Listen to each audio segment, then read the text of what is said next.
गर हौसला बना लिया ऊंची उड़ान का, तो सोचना फिजूल है कद आसमान का।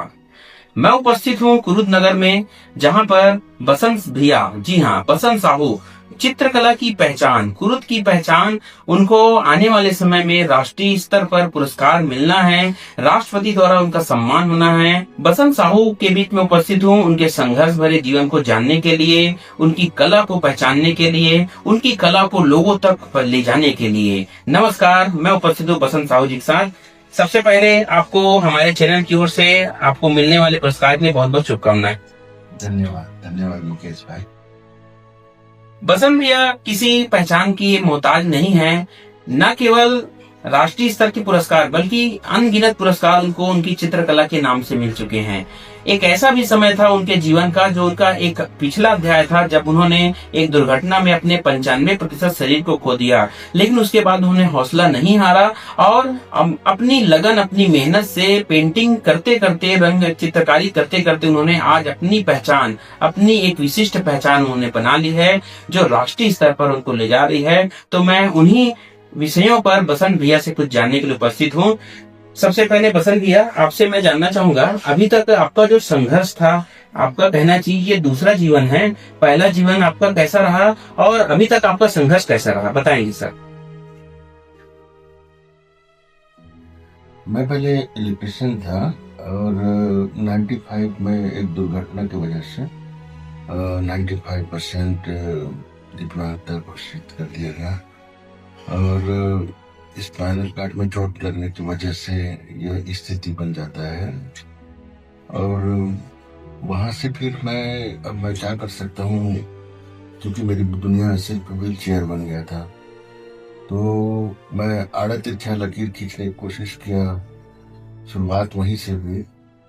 शौक था, पहले पेंटिंग्स देखता था लोगों को बनाते हुए तो बड़ा अच्छा लगता था, लेकिन कहीं कहीं मेरे अंदर वो कला का एक बीज था जो आज एक वृक्ष के रूप में ले लिया है। और बहुत सारे बच्चे अब यहाँ क्लास आते हैं, सीखते हैं, तो एक अच्छा माहौल सा बन गया है। जी, आपने जैसे बताया कि आपका जो पिछला जो जीवन था वो बहुत ही कष्टमय था, आपने फिर से नए सिरे से शुरुआत की। तो मैं जानना चाहूंगा कि आपने पेंटिंग को ही क्यों चुना और पेंटिंग में आपने कैसे अपने आप को ताकत दी। पेंटिंग्स कहीं कहीं मेरे अंदर वो भाव था, पहले किसी को बनाते देखता तो अच्छा लगता था, तो क्यों ना मैं, अब क्योंकि मेरा हाथ भी, फिंगर भी नहीं चल पा रहा था, तो ब्रश को अपने कलाई में बांध के एक छोटा सा शुरुआत किया।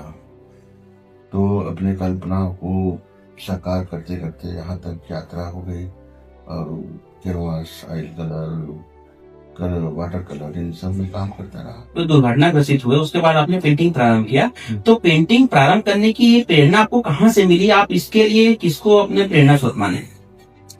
मैं ज्यादातर महापुरुषों के द्वारा कहे गए शब्दों को सुनता था और पढ़ना शुरू किया। मुझे महात्मा गांधी जी बहुत पसंद थे शुरू से और उनका स्केच बनाना शुरू किया। जब मैं स्केच बनाया तो कुछ लोग मुझे बहुत प्रोत्साहित किए कि बहुत अच्छा बना है। वहां से फिर मेरी कला शुरुआत हो गई। और आज के बच्चे जैसे सीखते हैं तो लगातार अभ्यास नहीं कर पाते हैं और उनमें थोड़ा सा उदासी आ जाता है, क्योंकि मोबाइल ऐसा चीज है, बहुत सरल बना दिया है और मोबाइल से बच्चे इतने जुड़ाव हो गए हैं कि उनको छुड़ाना बहुत मुश्किल हो रहा है।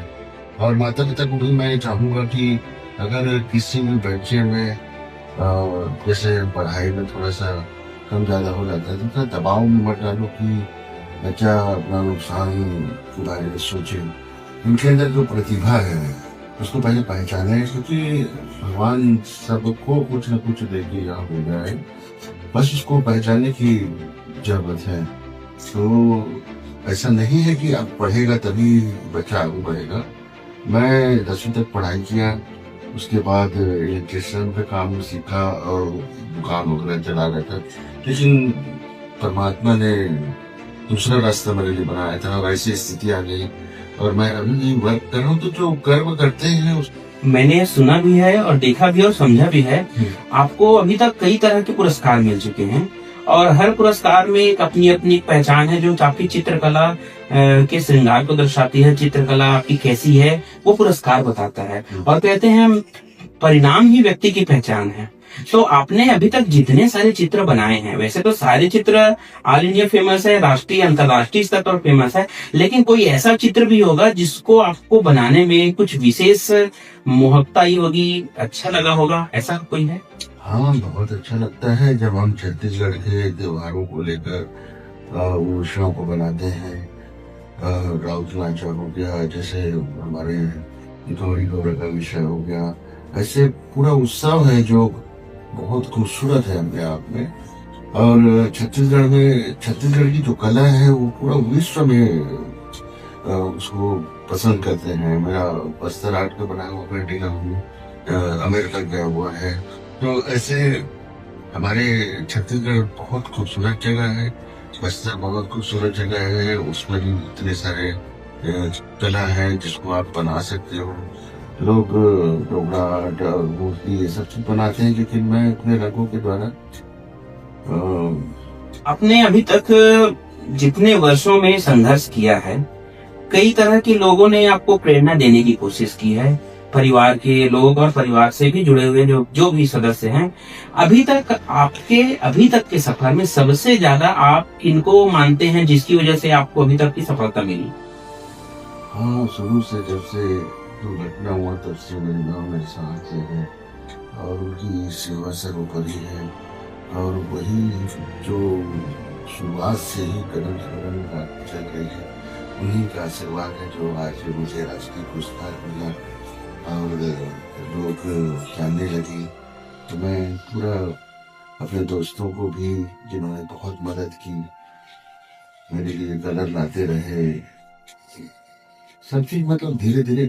अगर मैं एक चीज अनुभव किया कि इंसान अगर चाहे कि मुझे कुछ करना है तो परिस्थितियां उसको रोकता नहीं और व्यवस्था अपने आप हो जाती है। बस करने का भाव होना चाहिए और सकारात्मक सोच होनी चाहिए। तो अस्तित्व खुद चाहता है कि आप चित्रकला से संबंधित यहाँ पे समर कैंप चला रहे हैं और छोटे छोटे बच्चों को, बड़े बड़े बच्चों को जो चित्रकारी को पसंद करते हैं, तो वो किस प्रकार से यहाँ चल रहा है?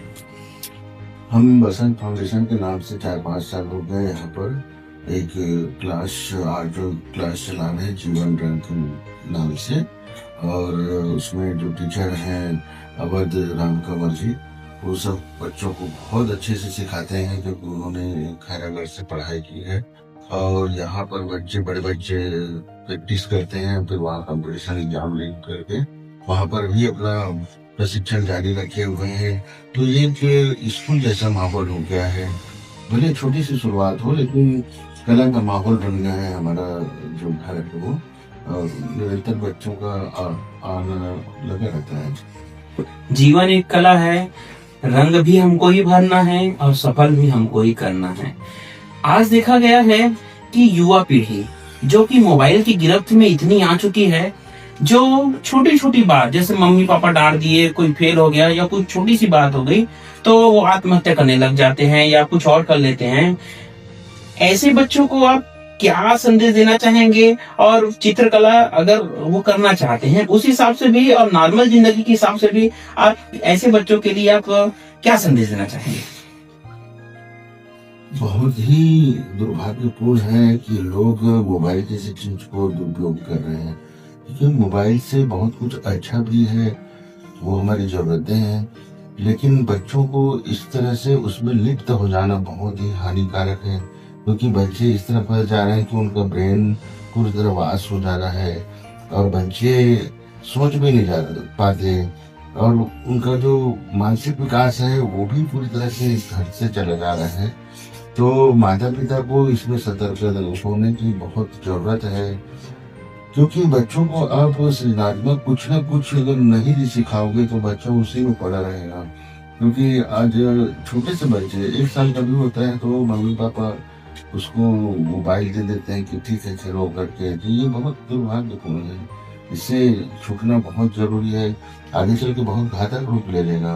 हम सोचते हैं कि बच्चे पढ़ कैसे। लिखा बसंत भैया के बारे में, बलसा साहू जी के बारे में, जिन्होंने अपने उस जिंदगी से, जहां से वो जिंदगी लगभग उनकी खत्म हो चुकी थी, अपने 95% शरीर खत्म हो जाने के बाद भी उन्होंने हिम्मत नहीं हारी और अपनी कड़ी मेहनत से, लगन से, जज्बे से उन्होंने अपने जीवन को फिर से स्थापित किया और मिसाल बन गए उन लोगों के लिए जो लोग सोचते हैं कि छोटी छोटी बातें या कुछ कुछ घटनाएं हमारा जीवन खत्म कर रही हैं। बसंत भैया उन लोगों के लिए मिसाल हैं जो आज भी हार मान जाते हैं, आज भी लड़ना नहीं चाहते। बसंत साहू जी ने अपने लगन से, अपनी मेहनत से और अपने जज्बे से बता दी सफलता पाना चाहते हैं तो हमारी हिम्मत, हमारी लगन ही हमारी सबसे बड़ी ताकत है। हमारा सबसे बड़ा वही ताकत हमको आने वाले समय के लिए बिल्कुल कहीं ना कहीं सफलता की ओर हमको ले जाएगा। टॉप भारत के लिए मुकेश कश्यप की रिपोर्ट।